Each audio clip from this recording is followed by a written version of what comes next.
سلام سلام ناي يوتيوب تخاتاتلتي كم يوعلكم سلام دكم. أنا سلام يا أملاكي مسجن كمت أنا سلام زلخو نسخاتمون سلام تكون لي ناي كل جزء ميتي كرات حاتي مباركس ناي لما عن فيدينا تياتكون بزعوا ناي بوتان ناي جزاني كون كميل لو مريت كنسدو ويخع كل مسارح ناي جزاها كميلو خزدي حشويس مصنحي حشت ناي جزا مسرح لبليه حيزلهم مصينيخو مجمريا تأتلهم ቤተሰቤ ለሆንኩም ላይክ ቤተሰቤ ለሆንኩም ሳብስክራይብ ንክትገብሩ ለይ በአኽብሮት በትሕትና ይሓተኩም ክብራት ኣሕዋተይ ዘትርእይዎ ኣለኹም ከባቢካ ብጣዕሚ ላብ ገጠር ዝኾነ ከባቢ ኢና ከይድና ናይ ዓድና ግድምታት ወይ ከዓ ናይ ገጠር ከምዚ ሃዋህው ክትርኢ ተለኻ ብጣዕሚ ደስ ዝብለካ ኣብ ስደት ኮይንካ ንዕኡ ኢለየ ቀሪፀልኩም ብጣዕሚ ናብ ገጠር ዝኾነ ቦታ ከይድና ዝቐረፅክዎ ገረባ ኢና እስኪ መጀመሪያ ላይ ጎርና ተዋና ነገር ብዛዕባ ናይ ገዛ ናይ ቦታ ምሻጥም ልዋጥን ብዛዕባ ናይ ገዛ መስርሕ ኦንስዶ ወይ ወሲኹ ከመየሎ እየ ክነግረኩም ኩራት ኣሕዋተይ መጀመሪያ ሎሚ ቦታ ብጣዕሚ ሃም ልቀነሰ ኣብ ኩሉ ከባቢ ይፍለጥ እዩ ከዓ ሰሚዕኩምዎ ትኾኑ ኢኹም ኩራተይ ኣብዚ ከባቢ እዚ ኣብ ውቕረኸ ኣብ ጉላዕኸ ኣብ ደብሪ ሓዋፅኸ በቃ ኣብ ተፈላለዩ ቦታታት ከመየሎ ልበልክናኒ ብጣዕሚ ቀኒሱ ማለት እዩ ቀኒሱ ክብለኩም ተለኹ ለኣብነት 140 ካሬ በባና ከባቢ ኣብ ራንዳ ማለት እዩ ከዚ ራንዳ ትፈልጦ ኣብ እንደርታ ካብ ዓይና ለምውፅእ ኢልካ ንሽተይ ካብ ኣሸጎዳ እውን ንሽተይ ትሕት ኢልካ ትርከብ ራንዳ ትበሃል ቦታ ብተብ ከባቢና ለሎ ብዓይኑ ዝረአኽዎ ክጅምር ኢለ እየ ኩራተይ ኣብኡ 140 ካሬ 1.7 ወፂሕ ነይሩ ቅድም ኢለ ማለት እዩ ብጣዕሚ ይኽባር ነይሩ ካዚ ከ 140 ካሬ ናይ መናእሰይ ካርታ ለለዎ ክንደይ እንተይልና 1.2 መሪፅካ ይርከብ ማለት እዩ እዚ እዩ ተፈላለዩ ቀኒሱ ክንብል ተለና ካብኡ ከዓ ሓደ ኣሕዋተይ ቀኒሱ ክበሃል ተሎ ምንም ኣይንጥቀመሉ ኣይንገዝኢ ንምንታይ እዩ ኣይዶነ ኬር ፈልጦ ተኣምር የለይ ማለት እዩ እና ቀኒስ ንበሃል ተለናስ መምኽኔታ ንብዝሕ ካርታ ከለዎ ዶ ላውሱምካ ከይዙር ዶ ኣብ ስደት ኮይንካ ገለታት እታ ኮይንናማ ኣብ ክባይ ዕፅዋይ እኮ ብቅናሽ ብ200,000 300,000 400,000 ልገዝአ ኣሎ እዩ ኣብ ሃፍቲ ካርታ መዶ እንታይ ልበሃል ከባቢ እኒአ ማለት እዩ ሶ ልምንታይ ኢና ብደንብ መልሲ ምጥርጣር ምፍራሕ ልለን ድዩ ግን ልጠቕመና ፈሊጥና ኣብቲ ንጠራጠር ኣብቲ ንጠራጠሮ ደሞ ንእሽተይ በቃ ንጥቀመሉ ኣለና ማለት እዩ እና ኣብዚ ዓዲ ልሎ ሰብ ባይዘወይ ካብተብ ስደት ልሎ ኣብዚ ዓዲ ልሎ ሰብ ይጥቀመሎ ኣብዚ ዓዲ ልሎ ሰብ ይሃፍታም ካብ ስደት ልለና ኣብ ስደት ልለና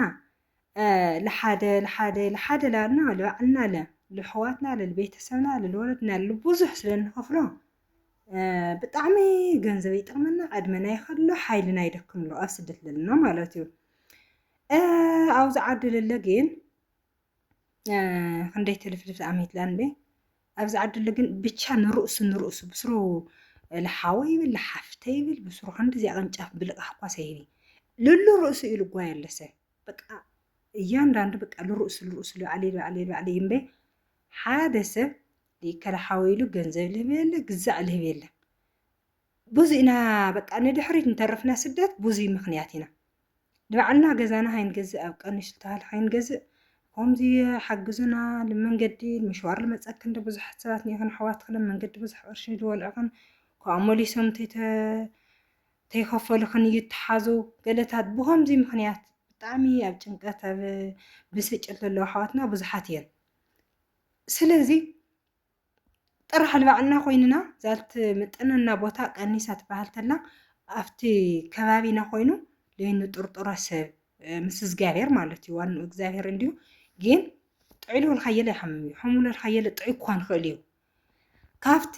ለኣና ክኾን እዩ ጥዑያት ሰባት እዮም ዓበይቲ ሰባት እዮም ልብሎም ካብቲ ከባቢና ርኢና ቦታ ክንገዝእልና እምበ ሕጋዊ ድዩ ስምና ክዘር ድዩ ገለላልና ዕድመና ለይቃፀሎ እዩ ትገንዘብና ለምንም ትርጉም ይብሊ ይወድቕሎ እዩ እናተጠቐማሉ ገዛ ምስራሕ ከዚ ፅቡቅ እዩ ቦታ ላይ ቀኒሰሎ ብዛዕባ ናይ ቦታ ናይ ገዛ ምስራሕን እዩ ንእት ከዘርእስቲ ንጠቐመሉ እሞ ሽግር እዩ ላሶም ካልእ ሓልፍ በቃ ቦታ ኦንስት ባል ተለስ ኣብ ስደትለስ መምክኔታ እዩ ዝበዝሕ ኣነ ኣገዲደ ግዝኡ ገለ ዘይኮነስ ብጣዕሚ እዩ መምክኔታታት ዝበዝሕ ባይዘወይ ስለዚ ኣይንፍራሕ ቀንስቱ ባህል ተሎ ኣብቲ ከባቢና ኣሕዋትና ዝፈልጥዎ ቤተሰብና ወለድና ዝፈልጥዎ ከባቢ ተኮይኑ ይግዝኡልና ባህሊት እዩ ኩራት ኣሕዋተይ ዝትሪእዎ ኣለኹም ናብ ከባቢ ገጠር ከይድና መገሻ እየ ዝቐርፀልኩም ኣለኹ እንደይ ከደስ ክብል ዝዓድና ሰይዎ እና ተጠቐማሉ ካብኡላ ካልኣይ ነገር ገንዘብስ ኣብ ባንኪ ዶ ምቕማጥ የለ ፀቦታል ትብል ኣሕዋተይ ኣብ ባንኪ ምንም ትርጉም የብሉ በባየ ማለት እዩ ብዝረአኽዎ ብዝትጥቀምሉ ኣነ ኣብ ባንኪ ብዙሓት ኣሕዋተይ ንህንቲ ዝተቕምጣ ምንም ትርጉም የለ እንዲያም ካብ ባንኪ ምቕማጥ ኣቕሓ ኣብ ንብረት ምቕማጥ እዩ ዝበልፅ እቲ ቦታ እኳ ብስሩዕ ዓወት እንዲዮ ቦታ ተፀኒሕልከን ትከብር ተሎ ትሸጦ ትቀንስ ተሎ ሱቕ ትብላ ካብ ባንኪ ኮፍ ኣቢልከን ምስ ከድኹ ከምዚ ክገብር ገለታት ሓቂ ኸነ ሓደ ሓደ ኣብ ባንኪ ናይ ፅንሐልና እሞ እቲ ቤተሰብ ለስርሐልና ገዛ ስለለይንኣምኖም ወይ ከዓ ስለለይንኣምኖ ላዕሊ ከይደ ከስርሕ እየ ልትብላ ሓቂ ኸን ይኽን ቦታ ግን ንምግዛእ ኮይን ግን ገዚእኽን ተትፀንሓ ብልኾነ ይኹን ካብኦም መፂእኽን ሸይጥኽን ማንኛው ዓይነት ስራሕ ክንትሰርሓ ዋላስ ገዛ ክንትሰርሓ ልደለኹን እትሰርሓ ማለት እዩ ኩራት ኣሕዋተይ ስለዚ ብዛዕባ ናይ ቦታን ናይ ገዛን ምስርሕን ገዛ ምስራሕ ፅቡቅ እዩ ከዚ እኳ ደጊም ክረምቲ ኢልኣት ኣሎ እቲ ሰብለ ናብ ዘርኡ ናብ ሓደ ሓደ ነገሩ ይከኣቲ እቲ ኩሉ ነገር ለ ምቸት ኣይብሉ ምስ ክረምቲ ማለት እዩ ብቻ ኣብ ቦታን ኣብ ባንክን ልትገናዝኡ ኣሕዋተይ ግን ኣብ ባንኪ ትርጉም የብሉ መፂኸን ተን ገንዘብ ልቐብብን ተወፅአን ላውፃእኽን ላመሸትክን ይኹን ተጥፋያን ኣብ ቦታ ትኾን ግን 10 ግዜ ኣይተልዕለይ ቁሙጥ በቃ ቁሙጥ ንብረት ዓብዪ ንብረት እዩ ቦታ ማለት እምበይ ብዙሓት ደቂ ኣንስትዮ ይኽን በቃ ብታ ቦክን ገይርኽን ለለ ቡቡክ ይሽግር ብታ ቦክን ገይርኽን ኣብ ቦክን ሽንክር ኢለን ተፀንሐን ገንዘብ ምስ መፃእኽን ኣይጠቕማኽን ነቲኣ ክትብላ ብትንትን እየን ክብላኽን ማለት እዩ ኩራት ኣሕዋተይ ሶ እታውዚ ዝረአኽዎ ነገራት ኩሉ ነገር ክሕልፈልክን ተለኹ ተጠቕማሉ ብዙሓት ኮለኽን ዝፈልጠክን ኣሕዋተይ 11 ዓመት 12 ዝገበርክን በቃ እቲ ሓንቲ ገዛ ንሽተይ ዓቕሙ ሰሪሕክንስ ኣብ ባንኪ ገይርክን ከይድና ንሰርሐሉ ትብላኒ ኢኽን ኣብ መሬት ተፀኒሕልክን ይበልፅ ክውስኸልክን እያ ናይ ባንኪ ወሳኽ ናይ ባንኪ ወለደስ እስከዛም ይኾነ ይወለድ ኣለዎ እንዲዩ ግን እሽተን እዩ ክንድና ቦታስ ዕፅፈ ሰይውስኸልክን እዚ ርዱእ እዩ ማለት እዩ እና ኣብ ለይኾነ ይተውዕሎ ካብኡ ደሞ ኣብ ስደት ኮይንካ ኣይርድአካይ ብዙሕ ገንዘብ ኢኻ ተውፅእ ንካርዲ ትብል ንኽዳን ትብል ንሓደ ሓደ መጃን ትብል ንግዛዕ ትብል ብዙሕ ቅርሺ ኢኻ ተጥፍእ ኣይተጥፍኣ ኣብዚ ምስ መፃእኽን 5 ቅርሺ ካርዲ መልእኽን ኣይተግንየ ምንም ቤተሰብ ይኹን ሓዊ ይኹን ስለዚ ገና ከይመፃእኽን ገንዘብክን ተጠንቂቕክን ሓዛ ብእውነት ኮይንካ ኣይፍለጥካ ይኡ ኮይንካ ስደት ኮይንካ ምስ መፃእኻ 10 ቅርሺ ካርዲ ንሰብ ኣሎ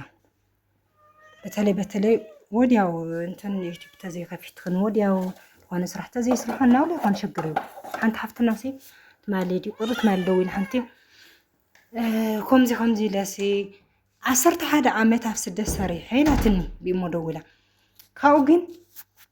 ተሸጊረሲ ካልኣይ ናብ ስደት ክኸድ ሓሲበ እስከዛ ምስ 2,000 እየ ከይደ ኢላ 2 ግዜ ከይደ ስደት ኣቴ ግን ቦታና ሃልየኒ ገዛና ሃልየኒ ግን መሳርሒ ስኢነ ናፍቲ ገንዘብ ለቕመጥኽዎ ከምዚ ኢሉ የተመቻቸየኒ መሬርኒ ኣማራጭ ግን ናብ ስደት ምኻድ ኮይኑ ኢላትኒ ዋ እና ስኢልካ እዩ ኣብዚ መፂኻ ከቢድ እዩ ኣብኣና ሃለኽን ኮርኮር በላ ኣብኣና ሃለኽን ኮርኮር ኢልክን ንዕነ ኣይትሸወዳ ኩራት ኣሕዋተይ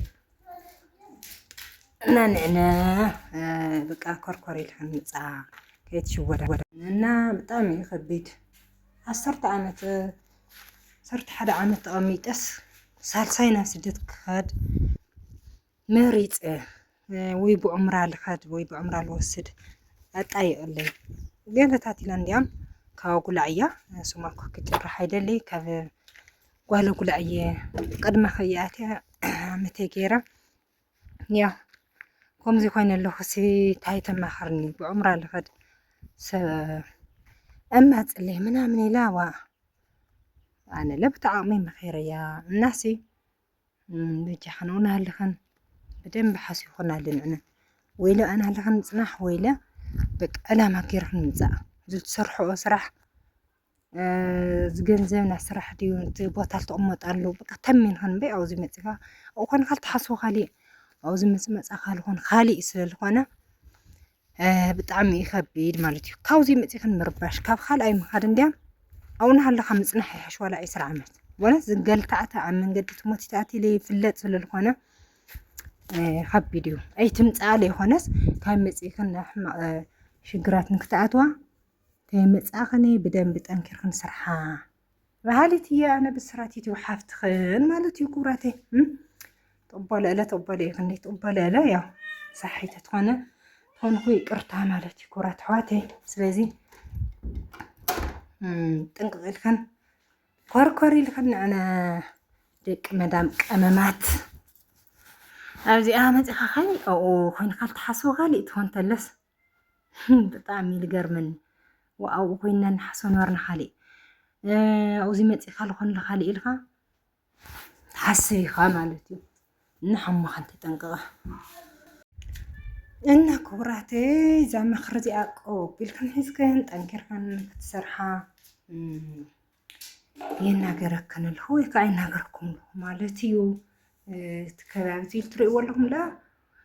أكابي راندايو طعم دس هركابي يوم مسقال حفتي من قدنا عصنا أنا وانا انتنيرنا لا مصانا من قد لريكم له عدنا بطعميو معويل اليوم طعم لو طمطيو راندا عد سلست عينا لم حرقش قرقم بس زي بطعم دس بحال من دراتي خوينيا ناكوراتي هم لهم ጎቢዝኩም ስርሑ ካብ ስደት ከይትመለስኩም ኩሉ ነገር ተጠንቂቅኩም ስርሑ ይብለኩም ገንዘብኩም ብቁጠባ ሓዙ ካብለ ላይክ ለይትረስዑ ክብራተይ ላይክ ነገሩ ብእውነት ኣነ ስደት ኮይነ ዝሪኦ ለሰምዖ ዝሓስቦ ነበርኩና ምስ መፃኹ ብጣዕሚ ዝተፈላለዩ ስለ ዝኾነ ተጠንቀቁ ብጣዕሚ እዩ ዝገርም ዓድና ብጣዕሚ ተሰውለ በቃ ኣብ ደገና ኣብ ደገ ኮይንካ ላስራሕ ካል ኣብ ደገ ክኸይል ኣለካ ኢልፈቶ ከምቤ مساعتها من مسألة الفتوى كني بالخني بقى مساعتها كله يطلع يخزون كاو قدمكم مخانجين